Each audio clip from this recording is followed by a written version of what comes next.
4 professionnels. Des discussions ouvertes, une passion commune. Les intervenants immobiliers vous offrent un podcast pertinent, léger, vulgarisé, en toute humilité. Suivez-nous pour découvrir les sujets qui répondront à vos questions.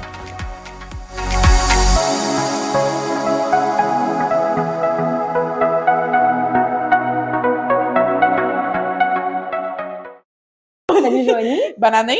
Oui, bonne année à toi. Donc, au podcast aujourd'hui, les nouvelles lois qui sont entrées en vigueur avec la nouvelle année, Eh oui. qui changent un petit peu le portrait de l'immobilier. Donc, loi sur l'interdiction d'achat d'immeubles résidentiels pour les non-canadiens pour une période de 2 ans.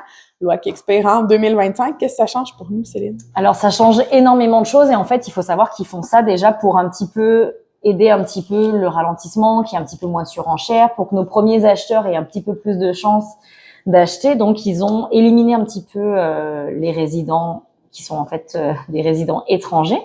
Ce que ça change, moi, au niveau financier, ça change énormément de choses. Par exemple, tous les gens déjà qui sont non résidents ne pourront plus acheter et après, ils ont mis quand même quelques exceptions.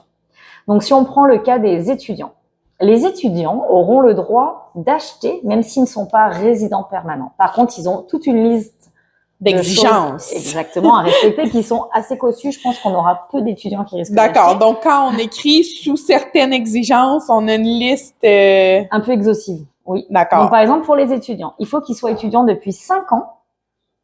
D'accord. Il faut qu'ils puissent prétendre à un permis de travail. Donc ça, je ne connais pas les exigences de l'immigration à ce niveau-là. Il faut qu'ils soient inscrits dans une école qui soit quand même reconnue par le Canada. Il faut qu'ils aient émis 5 années d'avis de cotisation. Donc, ça veut dire au moins qu'ils soient ici depuis 6 ans. Pour mettre un avis de cotisation, il y a quand même... Donc là, ils sont plus éligibles à certains programmes, autres programmes, si on suit ces nouvelles règles-là. C'est ça. D'accord. Il faut que pendant ces 5 années-là, ils prouvent qu'ils aient été 275 jours sur le territoire du Canada et leur maison ne pourra pas excéder 500 000. Donc, leur maison, en tout cas, le financement ne devra pas excéder 500 000 $. Donc, ils n'achètent pas à Montréal. Ou très, très loin sur l'île de Montréal. D'accord. Donc, cette loi fédérale-là est rentrée en vigueur 1er janvier 2023. C'est les non-canadiens ou les sociétés privées qui sont contrôlées par des non-canadiens. Ça touche les immeubles de moins de 3 logements, les jumelés, les copropriétés, mais tout ce qui est plus haut semble, selon notre compréhension de la loi, ne pas être touché par cette loi-là. C'est ça. Puis là encore, il faut faire attention, la loi vient de sortir. Il y a seulement la SCHL qui a établi un programme dessus. Pour le moment, les banques se sont pas encore trop penchées sur la question. Je pense qu'on est tous un petit peu à tâtons. Ça va dépendre des dossiers, comment est-ce que ça se passe. On sait quand il y a une nouvelle loi, il y a des ajustements. Ouais. Puis là, vu qu'elle est là que pour 2 ans, est-ce que vraiment on va avoir autant de flexibilité? Je sais pas.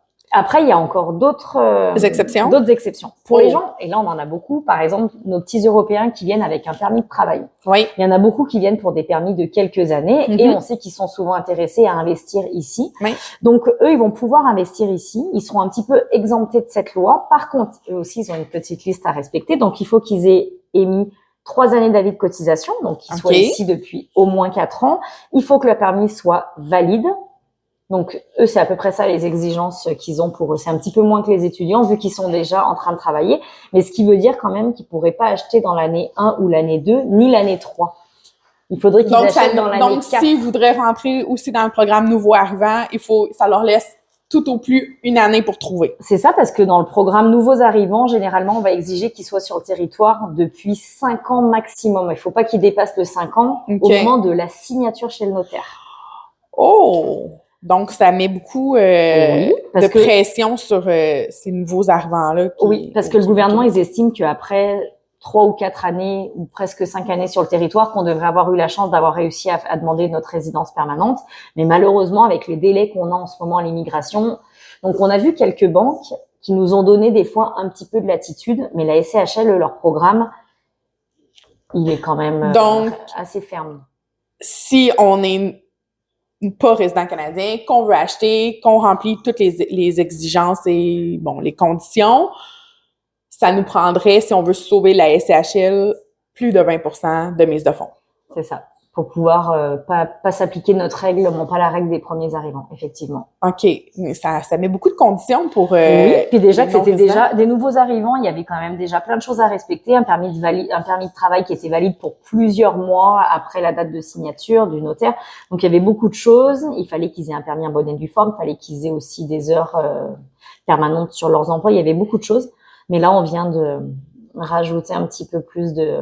Est-ce que tu savais que dans cette loi-là, il prévoit une amende de 10 000 $ pour les non-Canadiens ainsi que toute personne qui aide un non-Canadien s'ils sont reconnus coupables d'avoir aidé la personne. Donc, autant les banques, autant les... C'est vraiment dissuasif. Oui, vraiment. Puis même, ils demandent même de dénoncer, de donner des noms pour dire que telle personne vous a contacté pour dire j'aimerais bien acheter.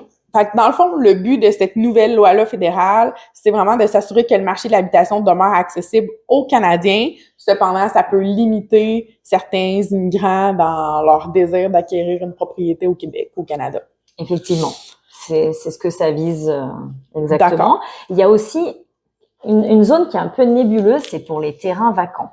D'accord. Les terrains vacants, de ce que marquait la SCHL, ça avait quand même pas été stipulé dans la loi. Donc, un étranger, oui. Okay. Donc là, on sait pas trop pour le moment. Est-ce qu'un étranger pourrait acheter un terrain vacant et le bâtir par la suite? OK. Je sais pas trop. Ça reste... on va attendre quelques mois pour en saura un petit peu. Est-ce que cette loi-là s'applique?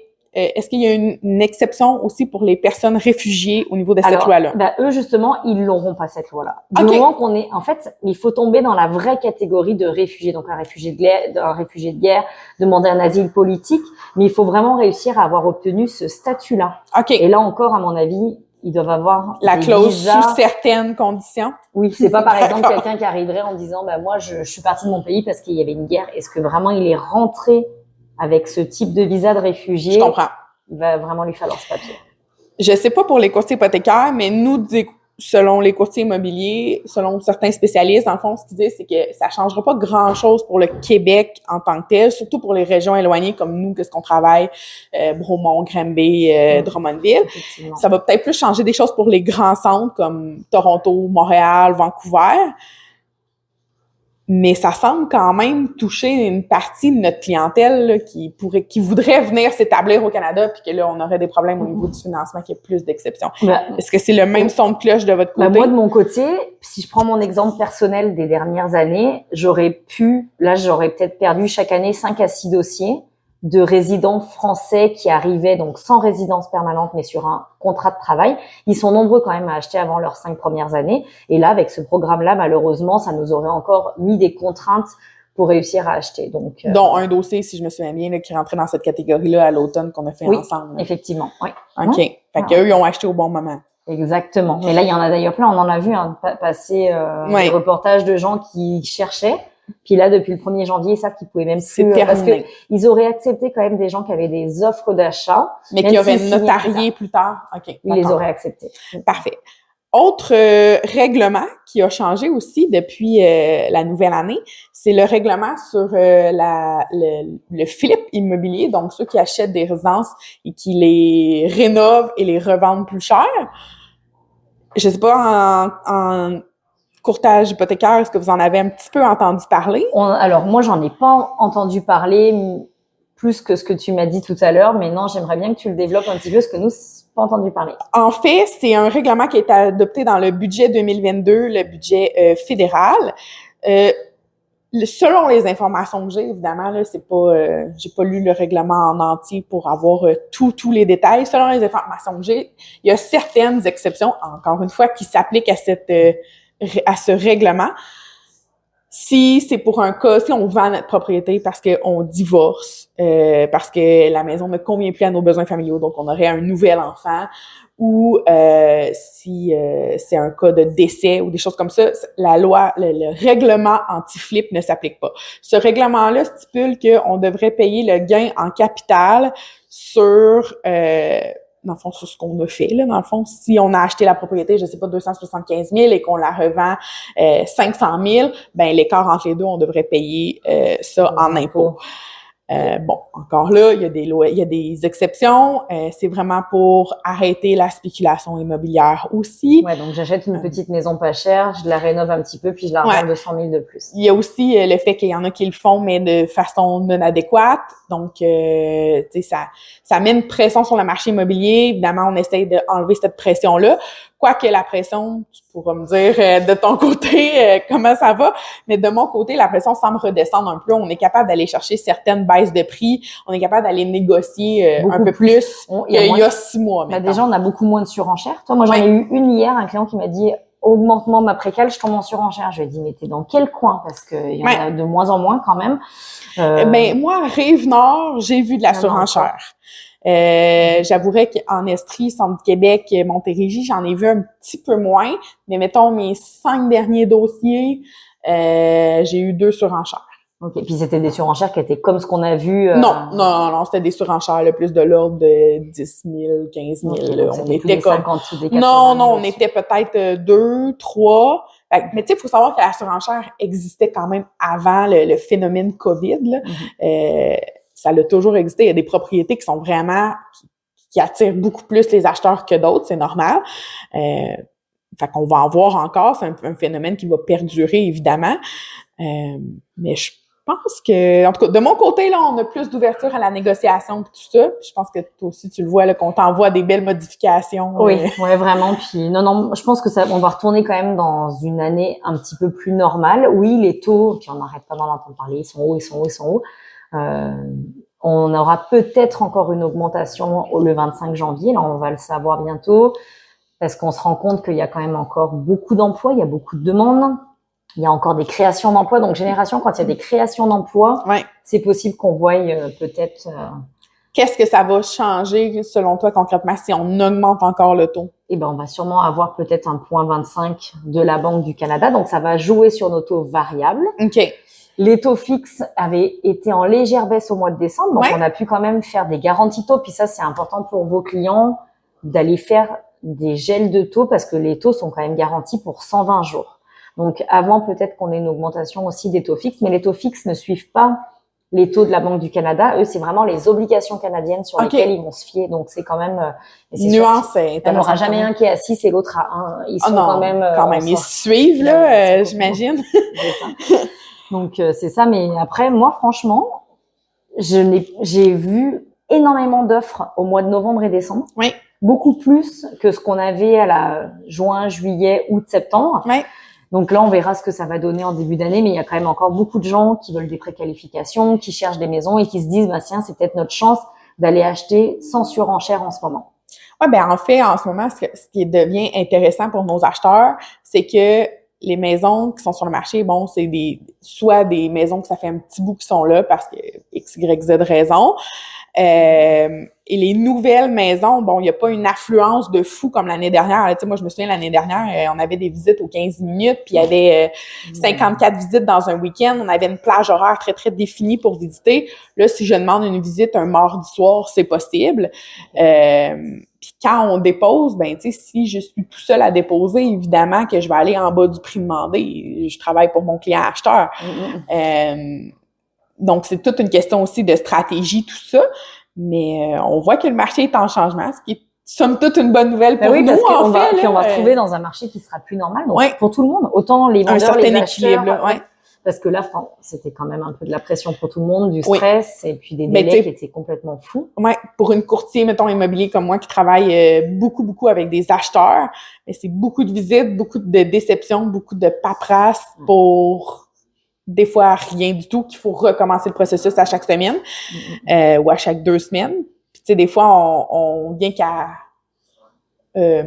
comment je dirais ça, à revoir nos priorités puis à abaisser certains critères, ce qui est dommage pour eux, en fait. Quand on peut trouver la maison parfaite qui fit avec les besoins, le budget et tout ça, on est content. Mais il y a moins de sacrifices à faire du côté des acheteurs là en ce moment. Oui, puis même moi, je trouve que les acheteurs sont plus détendus. Tu sais, on sent que là... Donc, c'est sûr que là, il y a des clients qui avaient complètement arrêté de chercher. Je pense que ces clients-là seront peut-être plus enclins à se dire, tiens, 2023, pourquoi pas. Mais ce qui est dommage, c'est qu'on nous fait peur avec les taux. Oui. Mais beaucoup de nouvelles sensationnalistes à propos des taux. De toute façon, on sait que le journalisme aime bien quand même... La sensation. Ouais, de toute façon, c'est ça qui fait vendre leurs petits journaux. Mais oui, mais les taux, de toute façon, faut quand même pas s'inquiéter. Là, on va avoir sûrement une année qui va être un petit peu plus stable, une récession. En tout cas, on n'espère pas tomber en récession, mais en tout cas, une inflation qui va peut-être se stabiliser, parce que le but quand même de la Banque du Canada, c'est pas qu'on retombe en récession. On n'a pas envie de revivre des années dramatiques. On veut quand même rester dans une belle économie. Non, c'est ça. Donc les taux vont se stabiliser. Pour les vendeurs aussi, il y a une partie qui devient moins stressante. Un vendeur qui veut vendre maintenant et racheter une propriété, bon, peut-être que le délai de vente est passé un petit peu plus long. Évidemment, vendre une propriété en 5 jours, peut-être que c'est moins des choses qu'on va voir. Est-ce que toi, les délais se sont allongés un petit peu? Oui, que tu vois, moi, je le vois. Là, j'ai des propriétés en ce moment en vente, puis je le vois là, que les délais se sont allongés. C'est sûr que là, les fêtes, ça l'a joué un petit peu. Mais la frénésie qu'on a connue le printemps passé et les autres années est beaucoup moins présente. Ça s'allonge, mais il y a quand même, tu sais, ça reste que, bon, c'est l'immobilier, il y a toujours un petit engouement, puis tout ça, puis c'est à nous, les courtiers, de mettre les propriétés de l'avant comme il faut. Je m'en allais où avec ça? Bref, les vendeurs, maintenant, quand ils veulent vendre leur propriété, ils n'ont plus le stress d'achat non plus. Tu sais, avant, ils vendaient leur propriété, mais ils savaient même pas s'ils allaient trouver. Fait que c'est beau vendre cher, mais si tu sais pas à quel prix tu vas racheter, ça crée aussi un stress. On le voit aussi, nos vendeurs sont un peu plus détendus. Il y en a qui sont encore dans la pensée du COVID, que là, faut ramener qu'on ait un peu plus un marché à l'équilibre, puis qu'il y a plus de négociations en cours, mais je pense que c'est tout ce marché. Et puis toi, ton marché de personnes âgées, parce que je sais que pendant la COVID, certains planifiaient d'aller en résidence, voilà, puis finalement, ils avaient peur d'attraper la COVID, donc ils ont retardé leur vente de maison. Est-ce que là, tu trouves que ta clientèle a aussi un petit peu changé? Est-ce qu'il y a plus de personnes âgées qui font le move? Pas moi personnellement, mais je connais certains courtiers que oui, là, on voit là, les personnes âgées, ils commencent à parler de retourner en centre. Là, il y a un autre problème qui s'ajoute à ça, c'est qu'il n'y a pas de place en centre, ou en résidence. Donc là, puis il y a des délais. Fait que, on peut vendre une propriété, mais si on ne sait pas quand ils vont rentrer en centre ou en résidence, ça nous aide pas vraiment. Mais oui, là, ils pensent, on a plus de téléphones concernant des résidences qui appartiennent à des personnes âgées, que là, ils veulent déménager en résidence, que ce serait plus prudent pour leur santé, puis tout ça. Fait que ça amène des belles propriétés sur le marché pour des nouveaux acheteurs. Mais bon, le nombre d'inscriptions n'a pas bondi de façon phénoménale encore. C'est plus le printemps qui va être... Oui, parce que toi, généralement, quand est-ce que les gens devraient mettre leur propriété en vente? Est-ce qu'il y a vraiment un mois clé? Ça, c'est la question qui tue. Hein? Quand on devrait mettre notre propriété en vente? En fait, la meilleure idée, c'était hier. Ça va toujours être hier. Je vous dirais, si vous pensez à mettre votre propriété en vente, évidemment, là, printemps, c'est toujours la bonne période. C'est toujours une excellente période. Pour toi, printemps, est-ce que c'est plutôt mars ou est-ce que c'est plutôt juin? C'est quoi printemps? Printemps, c'est plus février, mettons. Ah oui, donc c'est comme, nous, on commence à appeler ça le printemps ou février. OK. Parce que pour moi, l'hiver ici, c'est juste début mai. Ça va pas avec les pentes de ski, Céline. Donc, février, c'est un bon mois pour mettre en branle le tout. Il y a, moi, mes nouveaux acheteurs qui me disent, Joanie, on veut pas déménager avant juillet. On a commencé à magasiner en novembre. Ben oui, donc... Fait qu'en novembre, on a eu des deals, mais ils vont pas déménager nécessairement avant juillet ou avant juin. Fait qu'ils sont pas nécessairement pris dans la frénésie du déménagement de juillet. Bon, faut savoir que ça, c'était des couples sans enfants pour la majorité. Donc, le déménagement... Il n'y avait pas l'enjeu de l'école. Non, il n'y avait pas l'enjeu de l'école. Fait que si on a des enfants, qu'on est premier acheteur, puis qu'on, mettons, change de ville, que ça implique un changement d'école, ces acheteurs-là, généralement, vont plus commencer à regarder le février, puis tout ça, pour avoir une propriété à la fin des classes, pour déménager l'été, puis que tout soit mis en branle pour la nouvelle rentrée scolaire. des nouveaux acheteurs qui sont très prêts et que leur propriétaire est flexible sur la date de départ. Je vous dirais que l'automne après, oui, c'est une bonne période parce que, bon, les propriétés, tu sais, on a la frénésie des classes est passée, la frénésie du printemps est passée. Fait on est plus détendu généralement pour chercher une propriété. Il y a des propriétés très intéressantes à l'automne aussi, fait que vous rentrez dans votre maison pour Noël. Bon premier Noël. OK, puis est-ce que tu trouves que le marché, parce qu'avant au Québec, on sait, ce fameux 1er juillet, des locataires qui nous régulent un petit peu l'immobilier. Ça a beaucoup changé. C'est ça, avec la COVID. Moi, en tout cas, de mon côté, je trouve que on a une plus belle régularité à travers les mois. Est-ce que tu penses que cette régularité qu'on a vécue pendant la COVID va rester la même maintenant, ou est-ce qu'on va retomber sur un schéma où 70% des clients déménagent le 1er juillet? Mais j'aurais tendance à dire que on trouve une certaine régularité dans tout ça, qu'on va continuer peut-être sur le schéma de la COVID, parce que là, on a vu que c'était possible. Il y a le télétravail qui permet aussi ça. Il y a, les écoles, tu sais, c'est sûr que le portrait est différent quand on déménage avec des enfants versus pas d'enfants. C'est toujours ça qui rentre en ligne de compte, parce que si les enfants doivent changer d'école, bon, tu sais, changer d'école en cours de milieu. Le 15 juin, c'est un peu plate. C'est un peu plate, exactement. Mais rien n'empêche qu'on déménage le 1er juin. Qu'on ramène les enfants à l'école tous les jours pendant un mois. Il y en a beaucoup qui ça, j'en ai vu. Ce qui peut aussi causer problème, c'est si on n'a pas de garderie pour nos enfants en bas de 5 ans. Si on change de ville, ben là, ça peut être une autre problématique. Mais c'est ce qui freine beaucoup les jeunes acheteurs, hein, la garderie, malheureusement. Oui. Tu sais, si on va dans des grands centres, la réalité est différente de si on est en région. Tu sais, moi, je sais qu'en région, le problème des garderies est vraiment très, très présent, là. C'est pas... Il faudrait pratiquement que vous leur trouviez et la maison et la garderie. Malheureusement, ce n'est pas un service que j'offre. Je pense que ça marcherait vraiment, Joanie. Bon, ben, appel à ceux qui veulent s'ouvrir une garderie. On a des candidats. Donc, c'est ça. Le marché, il n'y a pas de date idéal. Ça dépend quel genre de... Tu sais, votre maison correspond à quel profil d'acheteur. Il y a aussi tout ça qui rentre en ligne de compte. Si c'est un petit condo avec une chambre, c'est sûr que ça vient pas impacter les familles. Exactement. Mais si c'est une propriété, 3 chambres, 2 salles de bain, air ouverte, intimité au niveau du terrain, proximité avec les écoles, ben là, on va chercher exactement la clientèle famille. Là. Donc, les premiers acheteurs ou les acheteurs qui voudraient une maison plus grande, ben là, à ce moment-là... C'est sûr que notre maison, c'est l'idéal de la mettre en vente au printemps, puis aller chercher ce bassin d'acheteurs-là. Mais si notre propriété a juste une chambre au rez-de-chaussée, une salle de bain, bon, petit terrain, on est très, très centre-ville, ça va chercher un autre bassin d'acheteurs. Retraité ou OK. Exact. OK, bon, ben c'est bon. Donc, toi, tu penses quand même qu'on va revenir dans une... Moi, je pense qu'on va aller vers un équilibre, ouais. Okay. Ouais, c'est ce que je sens dans l'immobilier. Mais c'est ce qui va se passer aussi de façon au niveau des taux. On va revenir à des taux. On viendra jamais à au taux de la Covid. Ça, c'était exceptionnel. Ouais. C'était du jamais vu. D'ailleurs, à un moment, on s'est demandé si la banque allait pas finir par donner l'argent aux clients gratuitement parce que les taux étaient vraiment dérisoires. Ouais. C'était tant mieux pour les acheteurs à ce moment-là. Mais ces acheteurs-là, c'était bien ce qui m'amène à te demander, ces acheteurs-là qui ont acheté à un taux dérisoire, 1,79, 1,99, il va falloir qu'ils renouvellent dans 4 ans ou dans ils vont devoir 3 ans. Ils vont faire quoi? Eh ben, ils vont devoir attendre de recevoir l'offre de leur banque.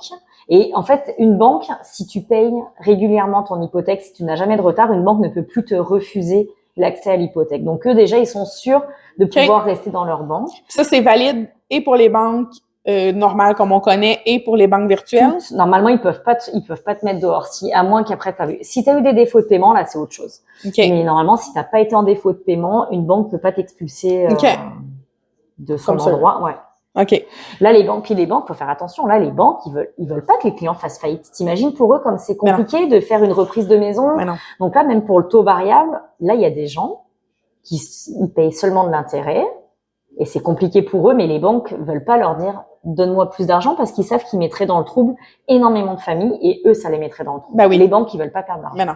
Donc là, ce qui va se passer, les gens, quand ils vont renouveler dans quelques années, les banquiers vont les rencontrer ou les courtiers hypothécaires, vous pouvez nous appeler, ça va nous faire un grand plaisir de vous aider. Mais on aura plusieurs possibilités. Soit on vient réallonger l'amortissement. Donc là, oui, ça nécessite des frais de notaire parce qu'on doit quand même changer l'acte hypothécaire. Ils sont quand même moindres que quand on achète une maison vu que c'est juste pour un refinancement. Donc déjà, de rallonger la période d'amortissement sur 25 ans ou peut-être même si on est capable sur 30 ans, suivant les produits auxquels on avait adhéré. ben là, ça va nous réduire un petit peu nos coûts. Mais normalement, les courtiers, en tout cas, et sûrement certains représentants aussi dans les banques, moi, je l'ai expliqué à mes clients, je leur ai dit, faites attention, c'est du jamais vu ce que vous êtes en train de signer. Ne vous attendez pas à signer des taux en dessous de 3% dans 4 ans, là. Mais ceux qui ont signé, là, au maximum de leur capacité... Ben, j'espère qu'ils ont eu des bonnes augmentations de salaire. OK. Parce que, puis après, de toute façon, souvent, c'est les premières années qui sont dures à payer notre maison. On a des situations salariales qui sont un petit peu plus basses et on est quand même dans un marché qui est florissant en ce moment pour l'emploi. Donc, il y a eu beaucoup de gens qui ont pu demander des augmentations. Puis, de toute façon, il n'y avait pas vraiment le choix. Non, le marché de l'emploi étant ce qu'il est... Ouais, puis tout a augmenté. L'épicerie, tu sais, je veux dire, les gens, là, il y a des clients qui n'ont pas le choix quand même de se faire soit quitter de boulot, puis il y en a tellement des emplois en ce moment, il en reste encore beaucoup. Ben oui.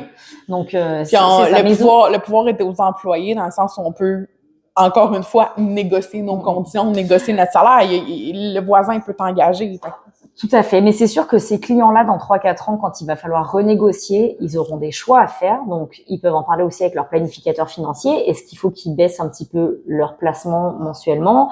Est-ce qu'il faut qu'ils mettent un peu moins dans leur CELI? Est-ce qu'il faut qu'ils vivent un petit peu moins à crédit? Donc, la super grosse voiture qu'ils avaient, ils vont peut-être se rabattre parce que, en premier, ils seront pas prêts à perdre leur belle maison. Ben non. Ils vont peut-être couper sur d'autres choses. Donc, oui, il va peut-être avoir des stratégies différentes à mettre en place pour plusieurs clients. Oui. Dans c'est sûr, 3-4 ans. Et puis moi, ce que je pourrais conseiller aux gens, n'attendez pas d'arriver au renouvellement pour commencer à y penser. Demandez un petit peu d'avance quels vont être mes paiements. En ce moment, le taux est de temps, ça me ferait quoi comme... Puis même, ça, moi, mes clients, je les invite à le faire. Là, je les ai fait pour ceux qui étaient en taux variable, leur dire, voici en ce moment votre amortissement, à combien est-ce qu'il est rendu? Est-ce qu'on est capable d'aller chercher un peu plus de capital, d'aller donner un petit peu plus pour équilibrer? Il y a des solutions, mais il faut les anticiper. Si on attend d'être arrivé le 31 du mois puis que c'est le temps de changer notre terme, là, ils auront peut-être pas le temps de se retourner sur leur décision. Fait qu'avis aux courtiers immobiliers, aux courtiers hypothécaires, faites vos suivis. Et oui, faites vos suivis puis dites à vos clients qui nous appellent parce que ça, c'est super important. On veut pas se retrouver. Puis les banques non plus. Les banques veulent pas ça. Ben non. Les banques, de reprendre une maison, pour eux, c'est... Puis tu le sais, hein, quand ils t'appellent pour faire une reprise, là, ils aiment vraiment pas ça. Non, en effet. Ils vont chercher d'autres solutions avant. Donc, bonne année 2023. Puis, ça conclut tout pour aujourd'hui. Merci à tous. Bonne journée. Bonjour tout le monde et merci beaucoup d'avoir écouté le podcast. Dans le fond, je voulais vous demander de partager l'épisode si vous avez trouvé pertinent les informations données aujourd'hui. Si vous êtes capable de partager l'épisode puis de laisser un 5 étoiles sur le vidéo, donc si vous êtes sur Spotify ou sur Balado, peu importe, laisser un 5 étoiles, c'est une façon de nous donner un petit tip, donc de nous encourager. Et puis ça nous mène à faire plus de podcasts. C'est quelque chose qui nous encourage beaucoup. Et puis je voulais tous vous remercier d'avoir écouté encore une fois. Merci, bonne journée.